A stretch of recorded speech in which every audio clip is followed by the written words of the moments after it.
Realme just released the new phone. I didn't really know much about this brand. I heard of it, but I wasn't paying attention. And the phone's name is Realme X2 Pro, and I just checked Mr. Who's the Boss. I'm checking the GSM Arena, and I think this is the best phone of 2019, or best phone that you can purchase right now.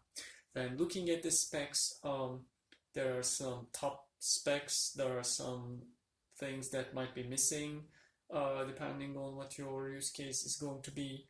But for 2019, if you think about, this is the year where we still haven't had like wireless charging in a lot of the phones except the flagships. We don't have IP rating, but again, except the most expensive phones, you will realize that if you forego these things, then this is pretty much the best phone. So its advantages are it has the fastest CPU, Snapdragon 855 Plus.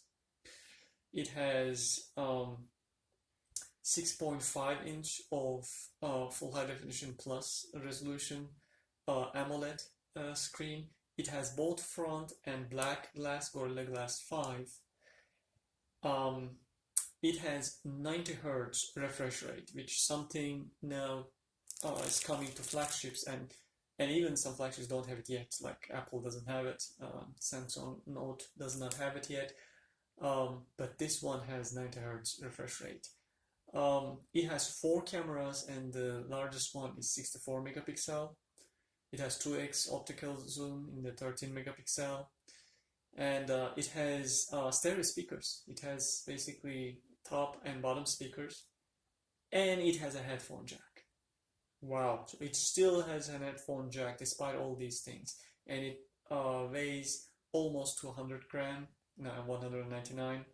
The dimensions look fine, thickness is fine, 8.7 millimeter, and if you purchase the upgraded storage starting with 128, then you get also the fastest UFS 3.0 storage speed. So storage and speed differences. 64, the entry level gigabytes, has UFS 2.1. This is the standard speed nowadays, but some flagships have UFS 3, and starting with 128, you actually do get this faster storage. Entry level RAM is 6 gigs, but again, if you upgrade, I think, to the middle range, you might get 8 gigs of RAM. And it has 60 FPS 4K recording from the back. It has electronic stabilization, that's fine. It has wireless up to AC, and apparently it has 4x4 wireless antenna. I think it's called 4x4 MIMO.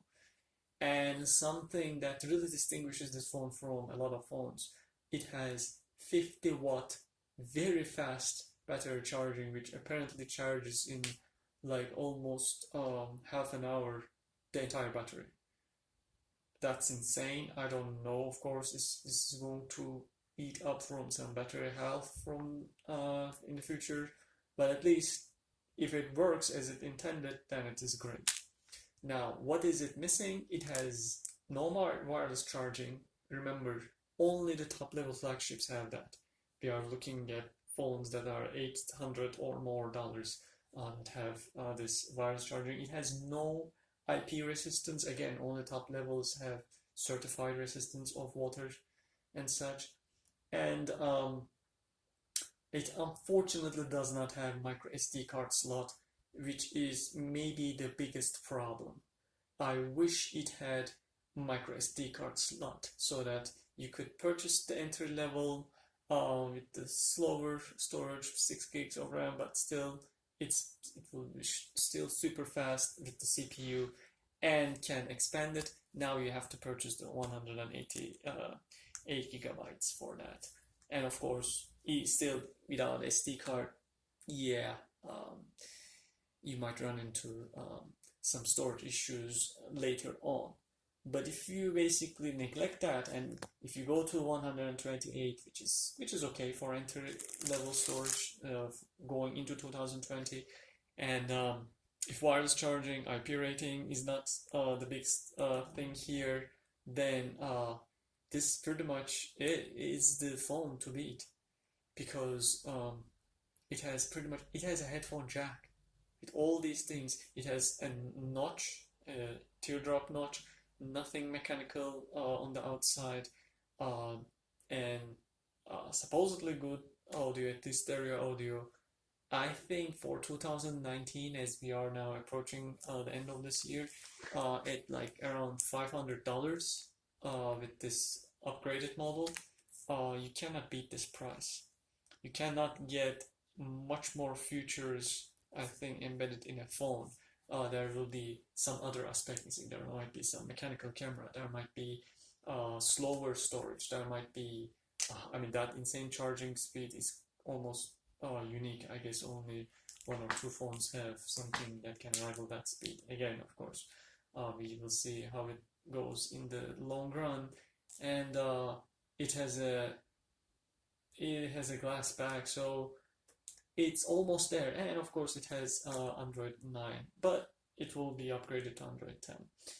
So there aren't many phones that come with Android 10 anyway, right? So we are not in 2020 yet. So if you need a phone, if you're thinking of, buying a phone, especially during now this holiday season with Thanksgiving and Christmas and such, with some maybe more price cuts, this phone is going to be the phone to beat. It's a price performance phone. This is the phone to beat, and I think now this is going to be the winner of this year in like the mainstream non-flagship segment and non-premium price segment. This is the phone to beat. I would say go ahead and buy it. And of course, other phones are going to get discounts in this season,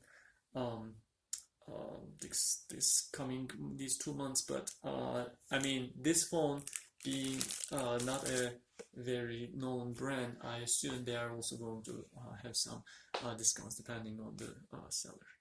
I'm impressed. I'm glad that this 2019, which was a year of missing features, disappointments, kind of a transition year between notches, no notches, with mechanical systems and such, it's quite a bit of a confusing year. But this phone, I think, caps the year with the most features packed at this $500 or less price point. Nice job, Realme. I mean, if I were to purchase a phone, and if you are available right now, I would buy it.